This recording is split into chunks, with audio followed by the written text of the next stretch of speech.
Welcome to another episode of 360 Sports. I'm your host, Chase, joining along Brennan, Ben, and Carly, and we're here to break down this week's action. So starting off with the headlines, we're approaching mid-February, and MLB teams and players are starting to report for spring training. What are some teams and players you guys are looking at in particular? We'll start with you, Ben. Yeah, so I'll start with the Pittsburgh Pirates first. One of the players I'm looking out for this spring is certainly Connor Griffin. I mean, he's certainly going to be competing for a starting job, maybe not on opening day, but at some point down the line, he's going to get his opportunity. But as of right now, it's probably going to be Nick Gonzalez starting at shortstop, most likely. Don't fully know yet, but I'm really excited to see Connor Griffin play. We saw how great he was last year in the minor leagues. He was getting called up it felt like every couple months. He was getting better and better every time he moved up. So I'm really excited to watch him, but what about you guys? How about the Pirates in general? I mean, just the additions this offseason they made, Marcell Ozuna as of recently, Brandon Lau, Ryan O'Hearn, they finally decided to spend money. I think it's like the first time ever in franchise history they have a payroll over $100 million, which is kind of crazy if you think about it. As Pirates fans, Ben, I mean, this is probably the most hope we've felt since coming out of that 2012 season when they barely missed the playoffs. So, I mean, I'm excited for that. I'm really fired up about it just because it's been so long since we've had legitimate hope. Oh, I know. And I think this is the year that the Pirates can actually, make a push. I agree. Yeah. Front office definitely gives them fans to be something excited about, considering you mentioned it's been so many years since you guys or the Pirates have spent money in the offseason. They're a small market team, and it does feel good when a team that's small market starts actually spending money on their players. How about you, Carly? I want to talk about a significant issue that's been hitting the league, and that's the hamate bone injury. So the location of this bone is so prominent on the pinky side that it's exposed during batting. And this injury has swept the league. It's sidelined stars ahead of spring training, including Francisco Lindor, who is a major loss for the Mets. He just underwent surgery yesterday, and with the estimated 6-week recovery time, that puts him in jeopardy for opening day. Yeah. And then the Diamondbacks, Corbin Carroll, and the Orioles, Jackson Holliday, also have suffered from this injury as well. And speaking of Lindor and the Mets, Bo Bichette just signed with them, 3-year, $126 million deal. So with Lindor's injury, it will be interesting to see if he will play third base like planned, or if they will slide him over into his normal position of shortstop in place of Lindor. Yeah, you mentioned that injury, and I wanted to touch up on Jackson Holliday. He got injured as the second baseman for the Orioles with the same exact injury, but luckily the Orioles signed Taylor Ward, traded for Taylor Ward this past offseason, so he can serve as a replacement. But one move I wanted to touch up on, which also occurred in Baltimore, was Pete Alonso signing a 5-year and $155 million contract with the Orioles. Last year, he hit 38 home runs while batting .272. So I think he adds a lot of power to this Orioles offense, which is already pretty good. And they did stack with the pitching. So I'm excited to see what that young core can do. Yeah, no, exactly. I mean, the Orioles had a really busy offseason with bringing in, like you said, Alonso, but then also addressing the starting pit rotation because, I mean, look how bad that was last year. I mean, you bring in Charlie Morton last year and like a bunch of older guys, and it all just fell apart. But you bring in Shane Baz, who is proven he can be a starting caliber pitcher. You bring in Chris Bassett, brought him in yesterday, and then obviously you're going to bring back Zach Eflin again and see if he can have a bounce back year. But I'm excited for the Orioles too because I mean they're also a low market team, and they made a big splash in the offseason, and I think it's going to be tough in that division, but I think they can make a real shot. Yeah, you mentioned the division. I mean, the AL East is kind of stacked this year. I mean, the Yankees obviously going to be the Yankees. The Orioles making moves. Toronto was just in the World Series, and they continued to add to an already stacked team. The loss of Bo kind of hurts, but you rebound and you add like guys like Dylan Cease, you get Okamoto. I mean, the sky's the limit for them. Tampa Bay Rays, not really sure what they're doing. I mean, they're kind of a little bit of turmoil right now. No stadium. Yeah, there's a lot going on there. It's interesting, but cash always gets the most out of those guys. And then Boston having another pretty good offseason, so you can never count them out as well. Going to be a really, really tough division to play in this year. Yeah, sure. It's definitely exciting. It was a really exciting offseason, and I think we're all ready to see what teams can bring to the plate this year. But moving on to different sports, the NBA is reaching the All-Star Weekend this upcoming weekend, and there's going to be contests such as a dunking contest, three-point contest, and the new Shooting Stars competition, which hasn't been a thing since 2015 was the last time you did. I think you guys mentioned. So what are some of your predictions or picks for the weekend? Yeah, so I'll start with the three-point contest. There's a lot of really good names. There's also a lot of different names that I don't think have ever made it. I mean, including Bobby Portis. Bobby Portis, Yeah. Norman Powell, which I'm a big Norman Powell guy. I really like Norman Powell. I like his game. I like his jump shot in 2K. It's really nice. It's really smooth. But for me, at least, I'd say Donovan Mitchell, big Cavs guy. So also like his jumper in 2K. So, but then another player I had in mind was Tyrese Maxey. He's a young rising star on the Sixers. He's going to be the backbone of that team for years to come, alongside VJ Edgecombe. But I'm excited for this 3-point contest. I like all these names: Devin Booker, Dame Lillard. It's pretty stacked. So, but yeah, what about you guys? Yeah, no, I mean, I agree with you. I think Donovan Mitchell is my pick to win this. I'm shocked that Dame is doing this. Me too. I mean, I feel like I haven't heard of him. No, like, about him. well, he's hurt this season, Yeah. and then he's coming back. It's going to be cool to see him in a Trailblazers jersey again. I mean, I guess I don't know when he's actually going to take the court for them again. Yeah. But it's kind of cool. He would be my pick if he wasn't hurt. I don't know how well he's going to be able to move. I mean, obviously he spent this off season and then this season too rehabbing, and I don't know how much actually training he's done. That's why I like Mitchell. Another guy to look out for is Concanopoulos with Charlotte Hornets. He's been shooting the 3-ball really, really well this year, and no rookie has won the 3-point contest before. So maybe it could be his year. But I'm going with Donovan Mitchell as well. Yeah, I decided to go with Con. While there's veterans in the pool like Damian Lillard, I'm going to go with an underdog in the field and pick the Hornets rookie, Con Kinnable. He's shooting 43% from 3 and is second in the league behind Donovan Mitchell in threes made. And he's the fastest player to reach 100 career 3-pointers. So he's not afraid to shoot the rock. He wasn't afraid to in college, and he's not now in the NBA. So he's ambitious. He's not afraid to back down from a challenge. And I think he's going to give these veterans a run for their money. And he's also in the Rising Stars game and in the Shooting Stars competition. So he'll have a busy All-Star weekend. Yeah, definitely. Those are some great players. And I think with all these different contests, it just adds so much more entertainment to the All-Star weekend. I know the game itself sometimes can be a little bit disappointing, but it is fun to watch these contests, especially the 3-point contest. But I would argue over the years, the dunk contest has kind of lost its meaning. I mean, it's not the same as it used to be with Aaron Gordon, but do you guys have any picks for that? Yeah, I guess looking at that, I mean, a lot of these names will really jump out to me. I mean, Jackson Hayes, he's a tall guy on the Lakers, one of their really only tall guys on their team. But yeah, I mean, like you said about the dunk contest, it's just it's really lost its I don't know, I guess it's spark, if you would. Where's Mac McClung this year? That's what I mean. Like, he needs to get signed again. like for a bring in the 10-point people, concert. bring in what the people want. Like, these guys want to see these high flying dunks. They want to see people jumping over 7-footers or cars or whatever.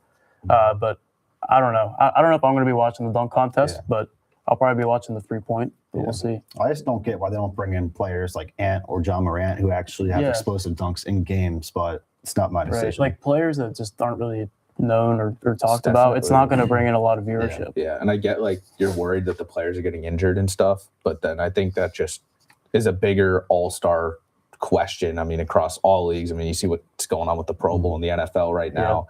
The NHL completely changed their game with the 4 nations, and then I guess the Olympics this year doesn't really count. But the NBA All-Star Game has been a problem for years. They keep changing the format, trying to find something that sticks. And part of me thinks that if they keep doing it, it's not going to work out ever. But we'll see. If I had to pick a dunk contest, I guess Jackson Hayes. I like the 7-footer. I mean, he went through the legs as a 7-footer this year already. I mean, it's kind of crazy. It's good lob. We'd love to see what he does with some lob passes up there. But yeah, I don't know. It's kind of a boring competition this year, and I feel like it has been.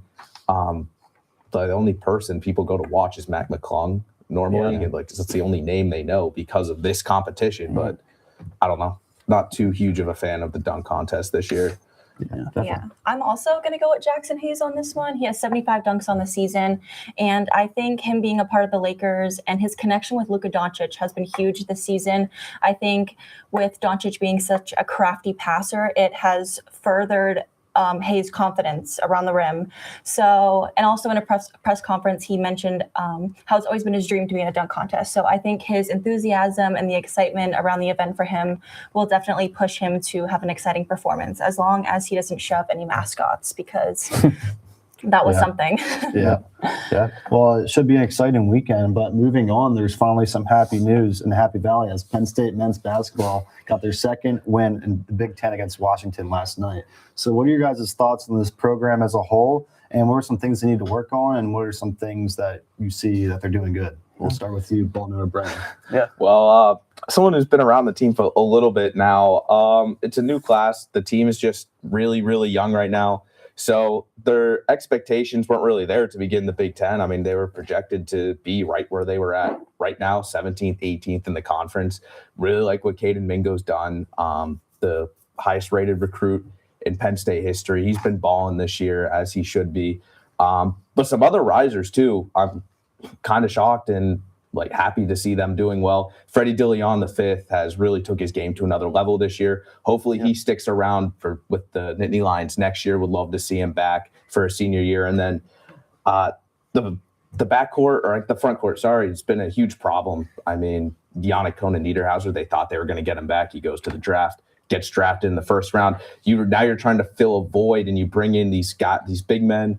Really like what Ivan Juric has done with this team. He's been a little inconsistent here and there, but I thought his scoring's been all right. He's playing all right defense. And then another guy I really want to give a shout out to, I think he's been sneakily really good for this Penn State team this year, is Justin Hauser. Penn State loves to run a pick and roll. The other big men coming from Europe, it's not really that style of game. They're not experienced with it. Justin Hauser provides that level of offense for Caden Mingo, can get downhill really easily. The weirdest three-point shot I've seen ever. If you want to watch, Justin Hauser is, I mean, it's crazy, but I'll take a look. it kind of works. Like, I'm being honest here. It kind of works. So those guys been really good, but at the end of the day, the team's just not experienced enough. Great win last night against Washington, though.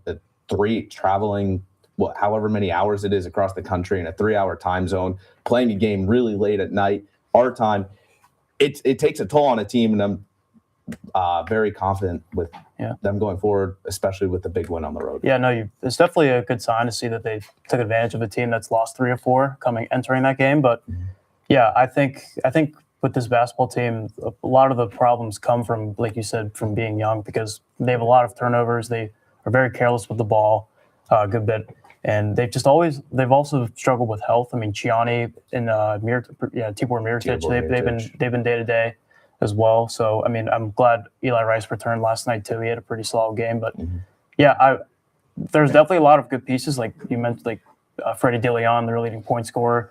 And you also got Caden Mingo as well, who's been playing really solid all year, but he can't be the only guy to score. He can't be the only guy to contribute. I think if you're Penn State, you really got to figure out how to, getting rebounds. I think that's the key thing for Penn State, certainly. They got 7-footers on their team. They can certainly do it. They certainly have the capabilities, but this team just too young right now, and it's good to see them win for sure. Yeah, and while we all hope that this win sparks something for the team, there really is no guarantee. Even though they got this Big Ten win, it came down to the last second, close game, just like it was against USC. So I don't think they're producing by a wide enough margin to make a push to win these big games. I do think continuing to work Juric and Hauser is great. 7-footers, again, contributing well on the boards, continuing to push them, get them more involved around the rim. Is great, but I do think Mike Rhodes needs to do more in the offseason to further this young team. Yeah, I agree. He needs to go out, hit the transfer portal hard. The team's not cutting it, and the big worry I have is these guys that we're talking about right now are going to transfer out at the end of the year.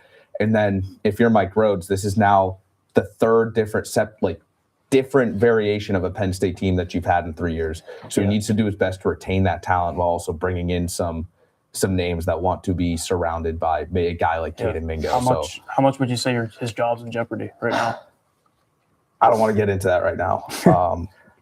But yeah, we'll just leave it at that. Yeah, it seems like every season's kind of the same story for Penn State basketball. They always seem to start off hot, non-conference play in the second.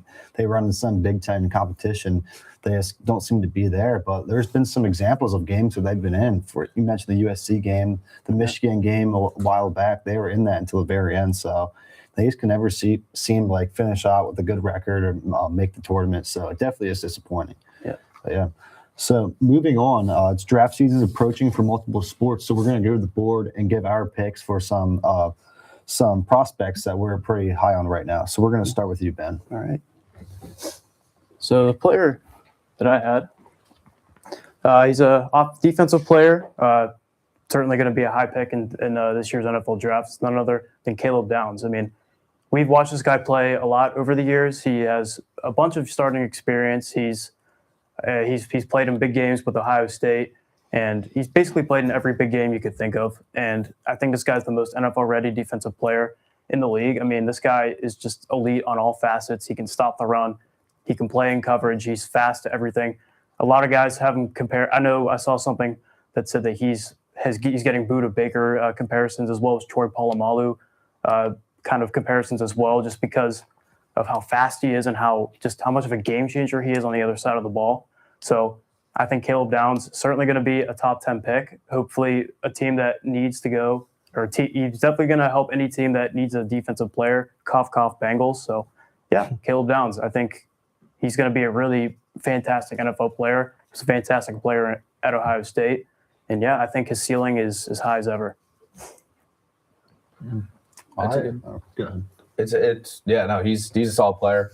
I think he goes within picks 1 through 8. So Yeah, for going to sure. be tough for a team like you said, the Bengals, to get their hands on him. I'm looking at a team like Tennessee. Yeah. He's Or help Dallas. all over I the mean, place. Dallas I could see Dallas. Mhm. Like Dallas probably doesn't have a top 10 pick. I don't think so. No. I don't think Caleb Downs is going to fall. I think they're probably like 12 or something like that. Yeah. So I could see Caleb Downs or them trading up to potentially get Caleb Downs because, I mean, look at Dallas. Look at that offense. I mean, you just wasted one of the better offenses. I mean, look at in the league. Bengals offense too, but True. like they True. need help. But But they got a lot more again, issues. it's going to take a package to trade up and get this guy, one of the best defensive players in this draft class. I just don't see him lasting until the Right. mid, like I guess the later single digit draft into the Yeah. early teens. So we'll see. Yeah, I definitely agree. Like it's kind of difficult to estimate where he's going to go, just because he's such a good talent. I think he's one of the most talented players in the class, but just his position, you never know. Like who's going to draft a safety with a top 3 pick. So it'll definitely be interesting. But we'll move over to you, Carly. All right, so for my pick, I'm going with the one and only Fernando Mendoza. Absolutely incredible season. It's no secret that this has been the season of Mendoza, leading the Indiana Hoosiers to their first ever national championship, 16-0 season, as well as the Heisman winner. It was the year of Mendoza, absolutely. And I think a team like the Raiders is in desperate need of a permanent quarterback, someone that they can rely on, someone that they know can take charge of their team. So I think having a player like Mendoza, it goes far beyond just his throwing ability and his ability to read the field. It goes to his leadership aspect. He is an incredible leader. He knows how to communicate with his team. He knows how to respond to what his teammates are looking for. And I think that's something that the Raiders franchise needs. He absolutely has franchise potential. And I think it would be a great decision from the Raiders to go with Mendoza. Oh, yeah. Raiders need just about anything. And why not start with Mendoza? Start with the franchise quarterback. No, certainly. I mean, especially after last year, the disastrous Geno Smith season. Yeah. I'm excited to see how Fernando Mendoza plays in the NFL. I mean, this guy's an all-around like great guy, great character, great NFL or great player in college. So yeah. Yeah, I like it's gonna be fun to see him there. The Raiders have some really good pieces. Brock Bowers, Ashton Genty around him too. You like slowly start maybe build up a receiving core in this offseason. And who knows what that Raiders offense looks like. I mean, maybe he struggled his first year. We saw Cam Ward do it. A bunch of other rookie quarterbacks that go that high struggle maybe this year. But I really like what Las Vegas has the ability to put together. Now we'll see if they can actually do it on the field. Yeah, certainly. I agree. All right, we'll go to you, Brennan, for your Awesome. We'll switch it up a little bit, go to basketball, and we'll talk about the number one recruit out of this year's high school class. That's AJ DeBonsta, BYU's amazing young star, 6'9", 210, projected to be a top 3 pick in this year's NBA draft. I mean, this guy can literally do it all. He's fast, he's aggressive, he's got a great mid-range game, he can get downhill, he's lengthy, struggles a little bit at the 3-point area, but again, if you're a team drafting that high, you can pick up a 3-point shooter pretty much anywhere. This guy is the real deal. He's leading the NCAA in scoring. He's averaging 24 a game on a top 15 BYU team. It's looking to make a national championship run, Big 12 run, whatever you want. This guy is the real deal. He's a great package. This draft class is stacked this year, but I think this is the number one guy for sure. You're kind of hoping he falls to the Pacers. They continue to keep losing Yeah. and get Well, those chances up. They haven't lost the last 2 games, and they won a bad game against the Brooklyn Nets last night. So not great, but I think it's a great fit, Boozer to the Indiana Pacers. Yeah. They need a guy like that. Pair him with Zubac and Pascal Siakam. I mean, that's a team that's right back in the NBA Finals, No, in all 100%. honesty, with I mean, Halliburton too. Like Zubac, so that's kind of an underrated bring-in as well. Yeah, I like it. I mean, I like it. we'll see. Kind of like a Miles Turner. I think it's replacement. all right because if they gave up picks 5 through 9 of this year's draft. So if they get that, they're not getting a top 3 guy like Boozer, Devonsta, Peterson anyways. So Right. it really doesn't matter. It's a great fit for Indiana. Get the Miles Turner replacement. So yeah, hopefully they get this guy though. Yeah. Yeah, it's definitely a stacked draft class, and I, for my pick, I'm going to stay with the basketball with this amazing draft class, and I'm going to go with the guy you might not know as much about, but Arkansas Razorbacks, a point guard, Darius Cup Jr. He's currently averaging just over 20 points per game. He's won the SEC Freshman of the Week award 6 times, tying Brandon Miller for the most ever. So I just think the sky's the limit for this player. Really great teammate, really great scorer, one of the best in the conference and the entire NCAA. And I'm just really excited to see which team this guy falls to. No, I like it. Yeah, no, this guy's been balling all year. But I mean, the Razorbacks are a really fun team to watch right now. Yeah. Cuff is he's the facilitator, he's the leader of that team. So trying to compete in an SEC right now, that's kind SEC of is- not yeah. that's wide open. If we're It being is. honest here. So we'll see if they can make a run at the deadline. Arkansas though, shout out Malik Thomas. Malik Thomas, Thomas, they That's brought my in boy. both him and a Cuff's kind of taken over the spot as the number 1 guy. We weren't really sure who's going to be the number 1 at the beginning of the season, but clearly it's been Clearly a Cuff. it's- yeah. Yeah. Yeah. All right, but moving on, now the Super Bowl is concluded, we're going to go back and rewind the NFL season, and we're going to blind rank some of the best moments. All right. Let's see here. Five. I was at this game. Or 4. 4. Oh, the pure bliss This of is that moment. this is last. knowing that the Steelers would at least just lose next week. That's just for me. Yeah. It's got to be 2. We can split 2 or 3. I'm like okay being with that. being in I this was- moment was the greatest thing of my life. I was 'Cause watching the game on the couch. I mean, I have a bunch of friends who are Steelers fans. They were like, the group chat was just boom, ping, ping, ping, ping, ping Yeah. down the list. So like I got like I was with my friend who's a Ravens fan. Yeah. So like just like oh my gosh, like especially because before this kick, there was that big play with Isaiah Likely that brought him literally that was like a 44 yards. So that's pretty much good for any other kicker in the league except for Tyler Loop.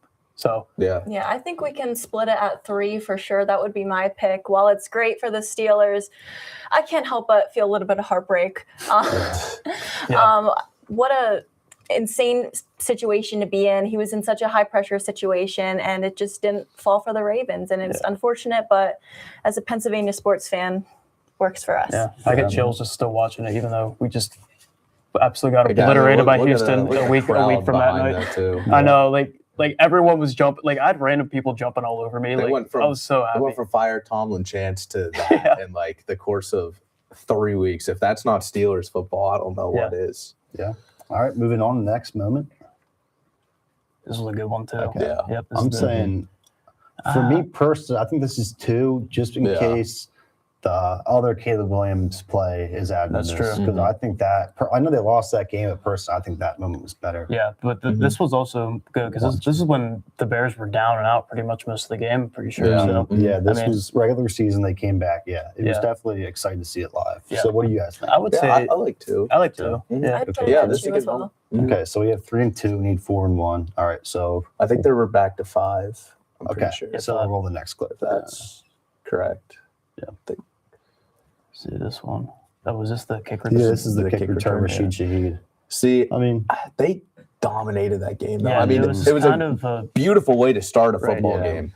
I don't think it's super memorable though. Yeah, I mean, it was at the very beginning of the game, and like you Yeah. mentioned, it was a blowout. Because like And it's just a kick return. It's not And- like Yeah. when you look back, obviously now at the playoffs, Seattle fans aren't going to remember Yeah. this. They're going to remember them hoisting the Lombardi Trophy. Yeah. So it's like this was a great moment. I just again the result of this game, it's kind of like Yeah. he didn't do it in such a high stakes moment. Yeah, Again, right. Maybe if it was like a kick return to like win the game or Mhm. something, it'd be a completely different story. Yeah. But since it was the beginning, I'd say 5. 5. Yeah, I yeah. agree. I think if there was higher stakes behind it instead of being the opening kick, Right. it would absolutely rank higher. But All right. Mhm. Feeling good with So 5. 2, All 3, right. 5. All right. right? So we have 4 and 1 open. All right. 4. Oh, I wanted man. to put this one in Yeah. there. Oh, the 100 Miles sacks. Garrett. I mean, yeah. it's historic, but as a play, like It's just just- a it's just a subjective basic play. play. Yeah, it's just Burrow a gave sack. himself up. Yeah. I'm just Sure. saying if Josh Allen was in Burrow's situation, he would have just taken Yeah. off. So You're not going to be seeing this replay a dozen times like on Yeah. Sports Center or anything like that. it's an again, great moment, just anticlimactic because Burrow Yeah. Burrow kind of ruined the moment. Yeah. So yeah, while it was like an electric milestone for Miles Garrett, the play itself wasn't electric. It was just very bland. It would have been a lot more exciting and hype if it was under higher circumstances. But Right. yeah, I just don't think mean, it brings the excitement yeah, the value. previous week Josh Allen gave it a spectacle for the half sack. So Yeah. I'm just well, saying. the Steelers didn't. Yeah. The Steelers didn't made sure that didn't happen against them the week before. Yeah, So. I remember that. That's Yeah, true. they're too worried about that. Yeah. They're in the And win. then they To win the lose. game. Yeah. All right. Moving on. This is going to be our 1, I believe. Yeah. Phillip Philip Rivers. Rivers. Yeah. All right, I'm that's okay fine with with it. that. I'm fine with that. Okay. We probably. You know what? That was a probably I like great Phillip. Bears, but- I like the I- Philip love. Obviously, like the only game I'm like want to watch every week are the Bills. Like that's like the one game like I'm like, all right, I have like drop at everything, and the rest of the games I'm just watch. To watch Phillip Rivers come back like that was must see TV for me. Yeah. Like I just wanted to see what he was able to do. This was really cool. He put up a better fight than the schedule against the Seahawks. Yeah. So I don't mean- mind this, even though it was just kind of like the Colts were just kind of going downhill anyway. They ended up going on to lose this game anyway. But just the fact that Phillip Rivers literally on his couch gets a call from the Colts and says, "Hey, can you come play an NFL game against the future Super Bowl champions, the Seahawks?" So I think it's really impressive. I think I would either put this one at 1 or the Steelers one at 1. yeah, no, yeah, Yeah, I One or the think other. interchange those two. I think Rivers' just willingness to put himself back in the NFL setting, such a long, memorable career that he's had, and just like that, he was ready to hop right back into it. So I Yeah. think his ability to just adjust and feel comfortable enough to return to the game, I think that's very memorable for him. Yeah. Well, I'd say we did a pretty good job. Yeah. Our last segment today. Anyone want to rapid fire some final thoughts on any sport in particular? Shout out men's hockey at the Olympics. Big win today. What was it? I don't know the final score. There was a 5-1 when I stopped watching. So absolutely dominant. Yeah, 5-1. Yeah. So, I mean, great game all around by them. Brock Nelson was electric. I mean, the entire team. I get it was Latvia. Latvia's still got some NHL talent, though. So, again, we're just on a crash course for them in Canada in the finals right now. I mean, Canada had a great game today, too. So, it's going to be really fun to watch these two teams roll through and then a rematch of Four Nations last year. Yeah. So, we're all for that. I guess for me, pitchers and catchers reported just yesterday, so I'm just really fired up to finally get some baseball back in our lives. I know that I know you guys are probably all really excited too. I know that we're finally just ready for spring weather and some baseball. I've been seeing all these posts about how like 3 months from now it's going to be a summer night at the ballpark. So I think I'm highly looking forward to the baseball season and fantasy baseball, Brendan, me and you. So yeah. Yeah, got a big draft lottery coming up Yeah. on Sunday, but the World Baseball Classic too. That's going to be really fun as well. So a lot of good baseball. It's just a great year for sports in general because you had the Super Bowl. Then now you're getting into Olympics, hockey, all that, and then it just keeps going on. The World Cups later this year, MLB, NBA, NHL. So Yeah. I mean, it's a great calendar for sports. Yeah. Yeah, I'm going to throw in a little bit of volleyball, League One volleyball, which has taken off and it's only going to gain more traction. Jordan Larson, this is going to be her final season. She is at the end of her career. She's had such a memorable career as well. Olympic medalist. She played at Nebraska, had an incredible career there. I just think that she is the most memorable player in volleyball and someone that we should keep tuning into in her final season. For sure. There's definitely a lot of excitement throughout all of sports, but that's all the time that we have today. Thanks for joining us, and stay tuned for next week's content. For Brennan, Ben, and Carly, I'm Chase, and have a great night.